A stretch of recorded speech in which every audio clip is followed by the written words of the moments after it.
Right.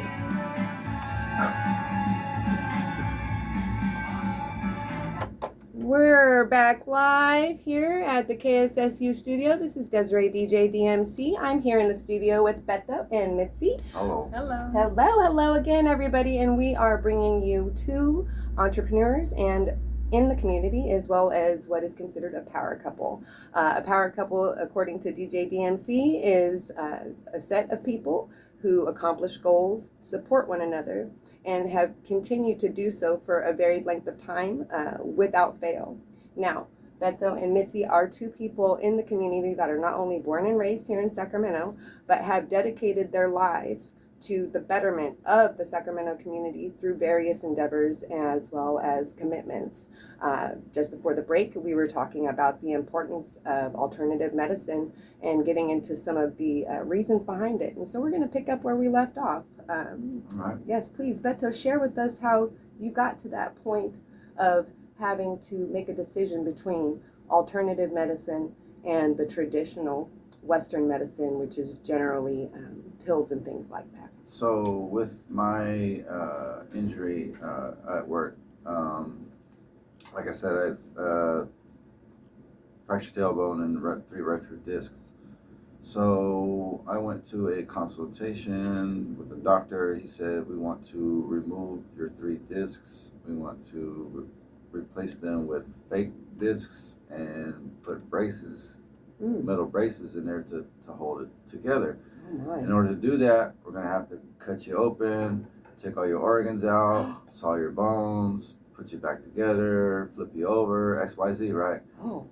And I'm thinking, how are you going to put everything back and it's going to work the way God intended it to work? You know what I'm saying? That was a valid question. You can't even put a t-shirt back into a Bro, plastic. like, you know what I mean? How many times you go to Ross and you see somebody blow out the pack of t-shirts and it's balled up in there? You know what I mean? I just picture all my intestines looking like somebody balled up cord just thrown in the corner of the garage, you know? So I was like, yeah, no, there's got to be something alternative to that. There has to be something different, you know? Sure. And then ask the treating doctor was just giving me Norcos and gabapentins and this and that, you know? And heavy opioids for anyone who's like, unaware. Right. I don't do any of this stuff, you know what I mean? But, you know, oh, well, then you must not be hurting. How am I not hurting, bro? I just don't want to be. I know what this does. I've seen people take, you know, a few of these and it turns into destroying their lives, you know? So, mind you, this happened over, 10, 12 years ago? And so imagine if I didn't have the sense enough to seek an alternative form of treatment, and I was just dependent on what the doctor was telling me, and I've been taking opiates for the past 12 years. I wouldn't be this clear. I wouldn't be this person. I wouldn't have been who I am to my community and to my family if I would have been addicted to opiates. Right. Agreed, 100%. You understand what I'm saying? So like, with the help of you know, being around cultivators, being around my friend Jason, who explained to me the importance of the oil and how it treats us and how important it is and how the cannabinoid receptors in our bodies are already there and all they need is to be fed. And so with doing that, I saw for myself firsthand. Like for me, like I can't co-sign something if I haven't experienced it myself. You know, I would never tell you something was cool if I didn't try it myself. Understood. So for me, I had an amazing experience with the RSO. So I immediately started, how many people can I help with this? You know, so I started getting his oil in stores and we couldn't keep it in the store. You know, I'm taking it around, I'm giving it to people, like I'm helping people. But I know in doing so, and trying to help many people, I noticed that the vehicle in which it was applied or sold was similar to a syringe, right? So if I'm trying to help somebody who is on opiates, wean off opiates via the oil, or I'm trying to help somebody who doesn't want to deal with traditional medicine, but yet I want to try this medicine, but it comes to them in what seems to them to be a syringe, these people are automatically turned off by that. Sure. You know what I mean? Sure, of course. So you're trying to break the right, idea of right. the I don't want to send nobody association. back, Right, and right. I don't want to give anybody PTSD or trauma from like something they don't want to do. You know, so me noticing how open people were to wanting to try the medicine, but it was just the media in which it was applied. So you know, I explained that to a friend of mine named Sammy, and he took my oil and just put it straight into a pill form. And made it more. So we call it chill easily, pills, and so people have no problem. People have no problem taking pills. There we go. People like, you know, that it's not as, again, stigmatized as it is, you know, something that looks like a syringe. And all it was something you just squeeze out so that you could apply it either under your tongue or onto a piece of food. Right. But then again, the earthiness of the medicine, the strongness of the taste, the having to apply it to something sweet to take that away, you're kind of taking a step back in the health department. You know what I mean? Because if I'm trying to help somebody that got diabetes and I'm here, hey man, put this on something sweet, put this on a piece of chocolate. Counterproductive. Correct. Right. You know what I mean? So that was, again, was my basis for trying to get into a safer form, so that it goes, you get just medicine. Sure. You know what I mean? Straight to your system. Sure. Rather than having to digest all the glycerins and the sugars and all that other type of stuff. And then for people that aren't in pain, those particular alternatives help a lot with for cancer patients and whatnot. I was reading the article that those particular oils are highly beneficial for people going through various treatments. I was so blessed and able to help a patient from Zen Garden who shout out Zen Garden. Yeah. She was at the time caring for her father, had stage 4 cancer, right? Wow. And in the meantime, she found out herself that she had cancer. Okay, so you know what I mean? It was a very messed up situation for her, and for her father, he wasn't accepting of the help, but she was. Right. And so I just kept feeding her the pills. Sure, like when I help somebody, like I'm not helping you with the intent of I'm trying to make money off you like the medical industry is. You know what I'm saying? This was just all out of my own pocket, out of our love that me and Sammy had for the people, you know, to try to prove to these people that you can get better. There are alternative methods, you know. Yep. So for, I want to say 6 to 9 months, ingesting these pills, the chill pills with the RSO, and making changes. Like I have to add, you have to make changes to your lifestyle. Cannabis is not a cure-all. It will help you, but you also have to help you by making changes. You know what I'm saying? Eat healthier, be healthier, be more active. You know what I mean? You can't take, you know, the medicine and then go gobble up a bag of spicy Cheeto and wash it down with you know, a Dr. Pepper. You know what I'm saying? Like you're being counterproductive. Right. The medicinal aspects of it are the what is taking a big notice here in Sacramento. Right. And I believe just recently on Sunday there was a number of bud tenders on the news going over all of the medicinal benefits as well.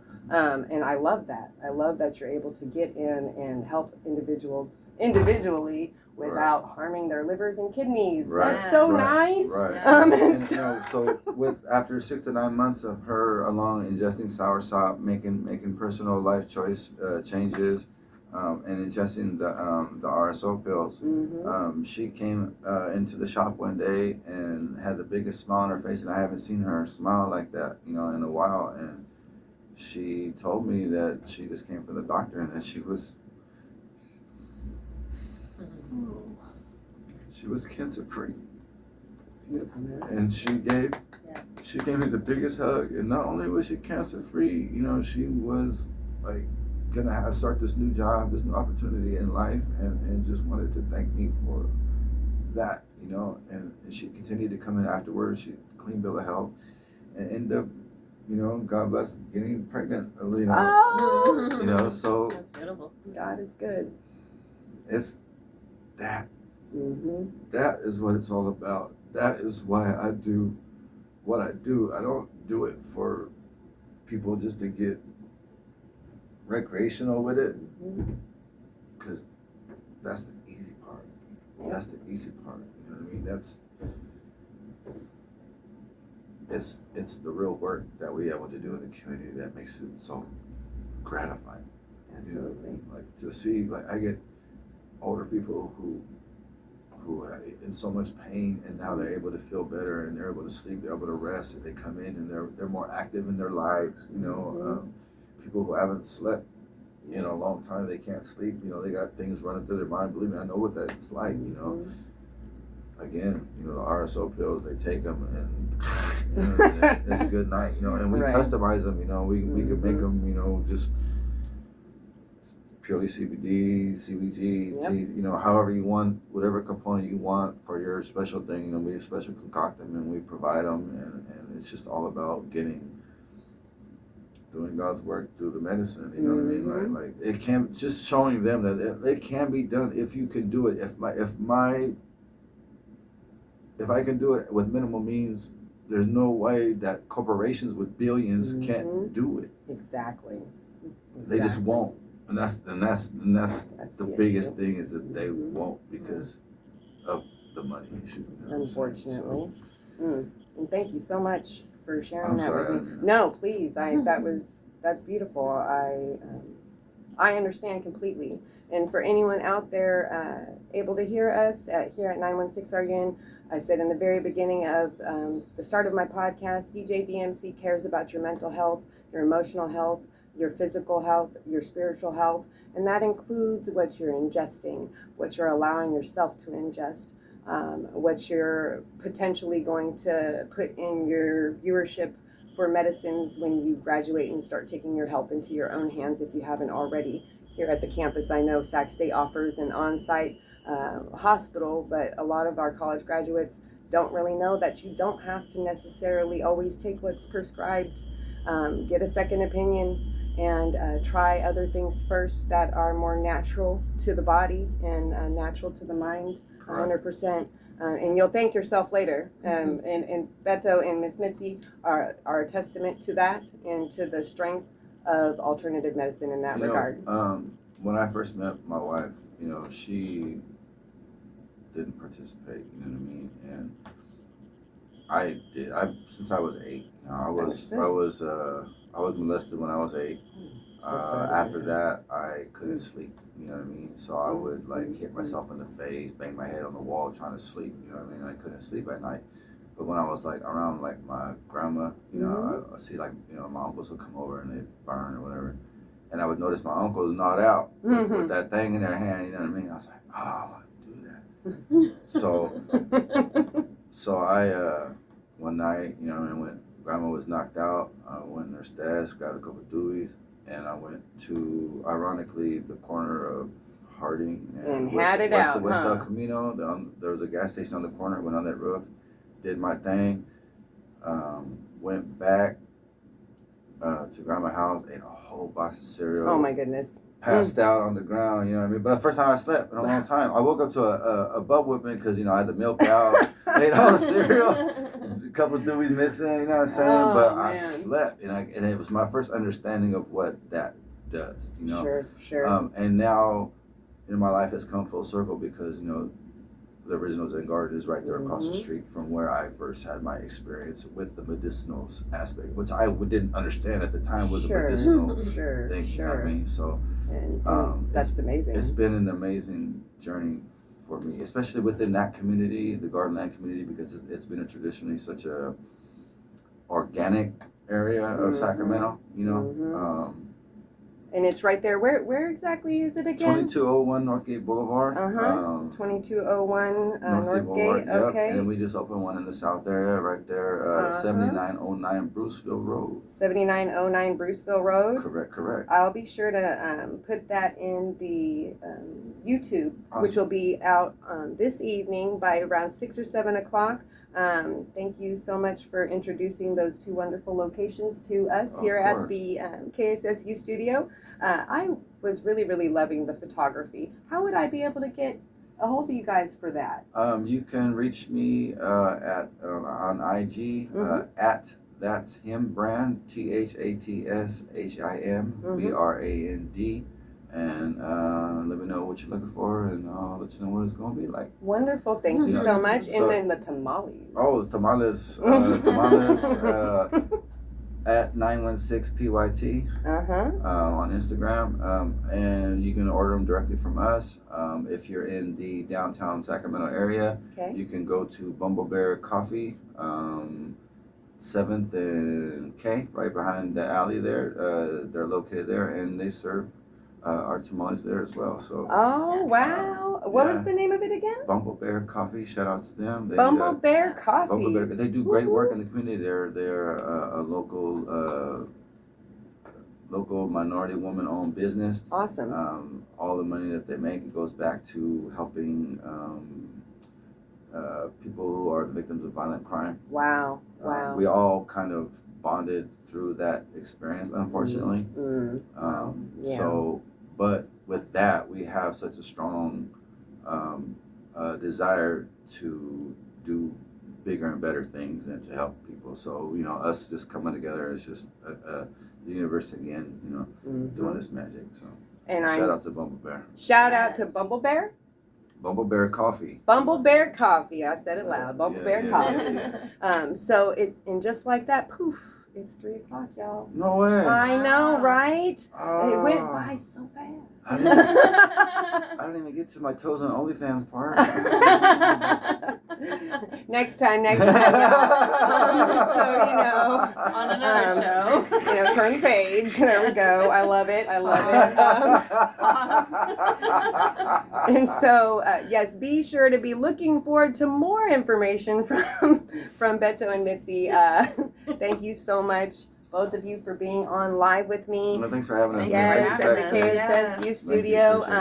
Briefly before I log off, I'm going to also be putting in another one of Beto's endeavors, and that is the JNC Jokes and Chokes comedy tour, which I personally had an opportunity to attend, and it was amazing. I mean, they had great talent. They were everybody was laughing, great setup, and what I personally loved about it the most was that from the moment you walk in all the way through, it's all Sacramento or locally owned businesses from all over the place, and they all have their different either positions set up and whatnot, all selling different products, not necessarily alternative medicine products. Some of it's just merch. And then they had food, and the food was amazing. Oh my gosh. And then afterwards they had music. So it was like a whole wraparound evening. And my personal favorite thing, because I don't drink alcohol, and I've said this many a times to the outworld world, is that wasn't being forced. Because in our society, that seems to be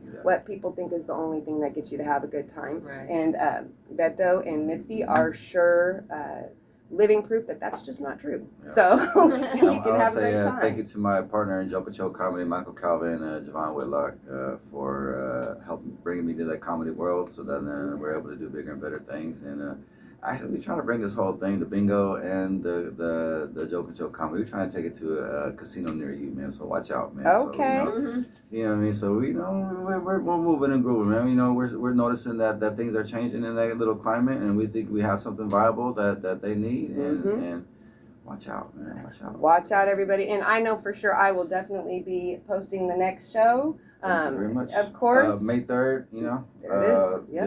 There it is. So tap in at Joke and Choke Comedy on IG, JOKEAND Comedy on IG. And I will also be posting all of their contacts that I have through my social media on YouTube, as well as through the KSSU website for anybody who's looking to get a hold of either Beto or Mitzi. Feel free, and I'm really, really hoping that they'll have time to come back on the show soon. So anytime you want. Thank you so much. God bless. Thank you. And I hope one more shout out to McClatchy, right? Man. McClatchy, there we go. Shout out. Hey. All right. And Alliance. there we go, Lions. I love it. Go. Be sure to tune in with me next week when I have Miss V, who is the owner of Miss V's VIP experience, right around the corner from here. And she's also opening up a beauty school to help with the community and help bring all these beautiful people out to you. So be sure to tune in. Yes, thank you, thank you, thank you. And we'll see you next time.